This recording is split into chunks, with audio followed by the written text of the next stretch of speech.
Audio Jungle.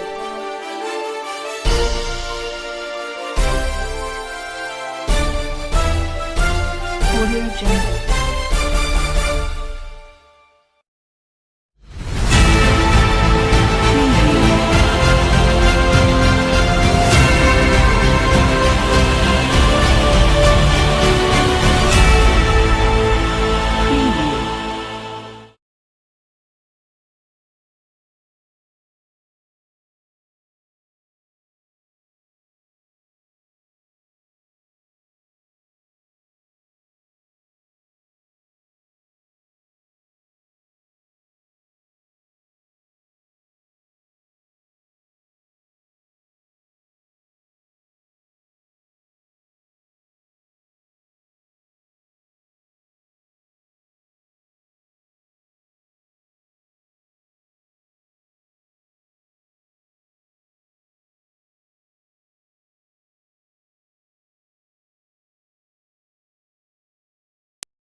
आज के हमारे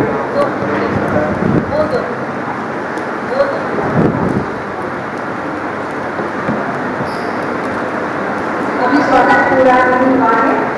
स्वागत की स्टार्ट में क्योंकि हमारे संगोष्ठी है वो देवरस न्यास के सिद्ध तत्वाधान में हो रही है और उसी के तहत हम अपने अतिथियों को सम्मान देना चाहते हैं।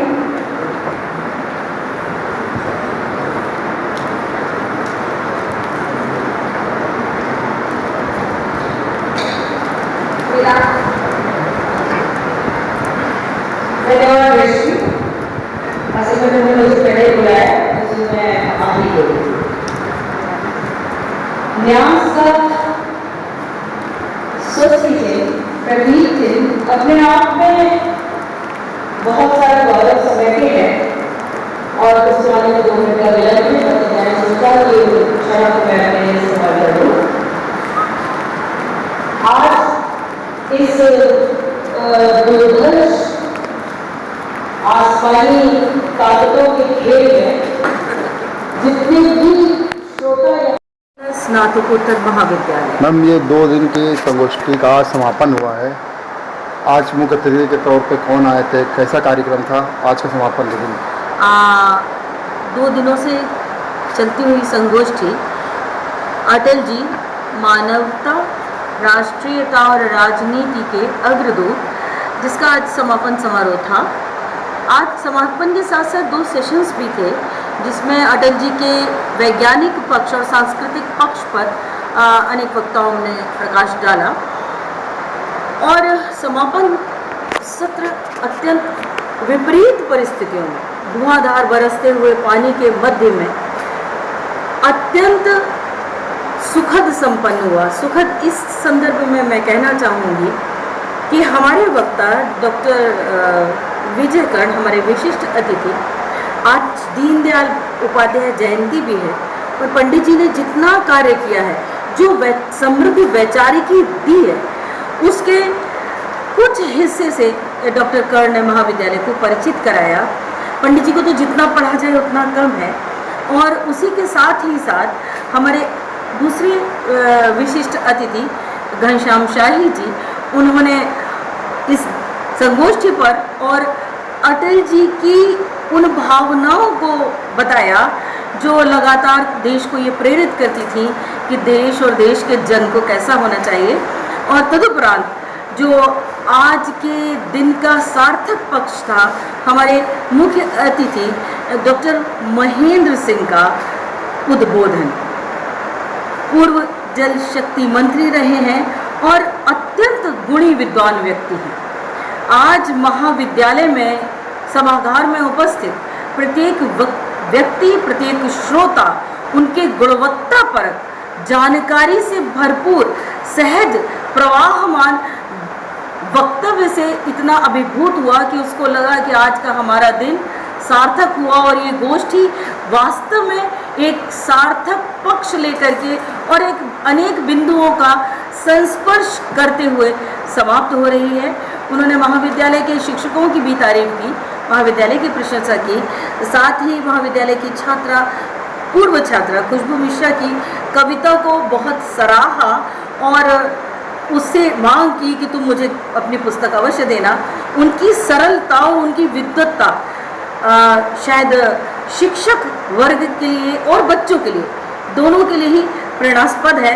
और मैं चाहूँगी उनसे, तो ये वादा रहा कि वो, और आपने अटल बिहारी वाजपेयी को लेकर काफ़ी वृत्तांत सुनाए और उनके बारे में बताने की पूरी कोशिश की। कोई ऐसा किस्सा है जो एकदम बहुत करीब से उनके साथ आपने किया? हाँ, निश्चित रूप से बहुत बड़ा किस्सा है।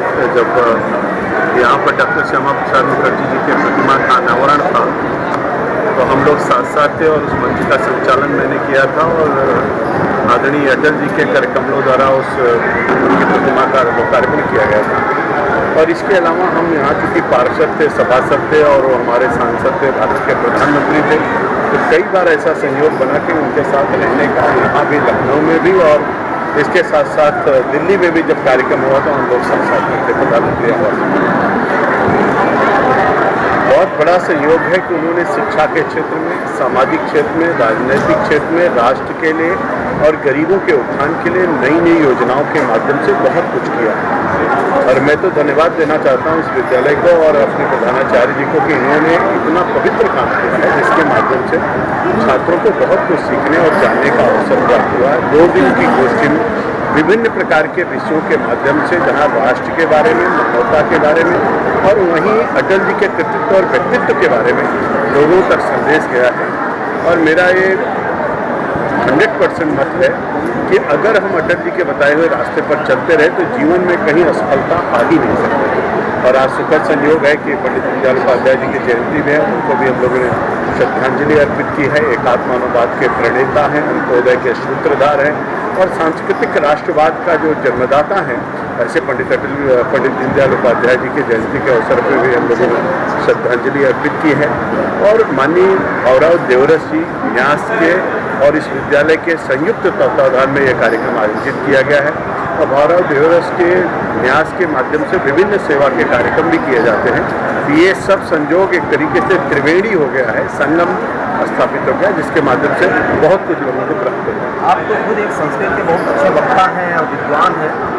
संस्कृत जिस तरीके से विलुप्त होती जा रही है उस पर क्या कहना चाहेंगे? क्या करना होगा आज आने वाले समय में संस्कृत को बढ़ावा? देखिए, भारत की सरकार भी बहुत कुछ कर रही है, यहाँ की सरकार भी बहुत अच्छा काम कर रही है और संस्कृत कभी विलुप्त नहीं हो सकती।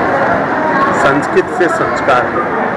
संस्कृत शब्द एक श्लोक बोलने पर बिना किसी वाद्य यंत्र के सभी वाद्य यंत्रों की ध्वनि निकलती है। अगर संस्कृत आप पढ़ते हैं, बोलते हैं तो आपके जीवन में अपने आप ही परिवर्तन आता है। और प्रभु से संवाद करने का माध्यम केवल संस्कृत भाषा है और इसीलिए जो वेव्स और तरंगे उसमें निकलती है, जो ध्वनि निकलती है, और इसलिए जब हम संस्कृत के मंत्रोच्चारण करते हैं तो